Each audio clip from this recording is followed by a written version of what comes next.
would just, add to, and I'm curious, Peter, to get your comments, but I think, as I said, I think, the process we've gone through, whether we started with Orange Book and then Common Criteria, and now, the various instantiations, I think FedRAMP is very good relative to thinking about cloud. I guess, I think the other thing that I think about, and relative to the risk and defense in depth, is around the application security and the development process that we go through, whether it's the agency developers or whether it's the commercial industry developers.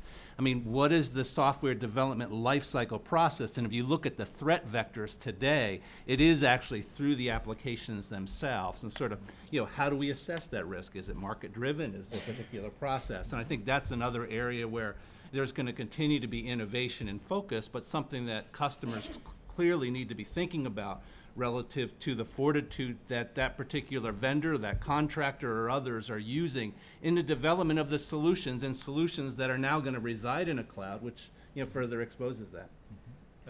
Can I just comment on that? Oh, go. I would just right say ahead. that's a great point, because one of the things that we are moving towards is that we were always in the government in the spiral and the waterfall. We've gone to Agile, and actually we've gone to rapid prototype is where we're gone. So somewhere between Agile and rapid prototype is where most of the government is now rolling out these websites and applications and so on and so forth. So the SDLC has changed. And I think you're exactly right, Curt. I mean, we need to figure out a way on the application. But your other point is the information.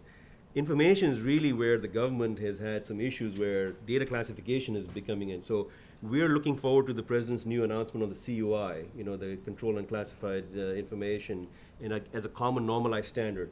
So if that marking is the same in the intel community and the civilian agencies, then other certain data may need to be protected. There's certain applications will have to have some controls, and this process. So these three things are happening right now, and it's a very interesting and innovative time in government to make that happen. We're thinking now in terms of weeks and months, which we never did. It took weeks and months for us to even argue to get the PowerPoint ready. And now we're actually weeks and months, we're rolling out stuff. And in government, I see some people in the room from GSA and others, we're rolling out sites that are coming out in like weeks. And so these are things that we're doing. So I think your point is really well taken. And in the cloud, we're going to be looking at acquisitions that'll be done in weeks and months as opposed to years. As opposed to years, excellent.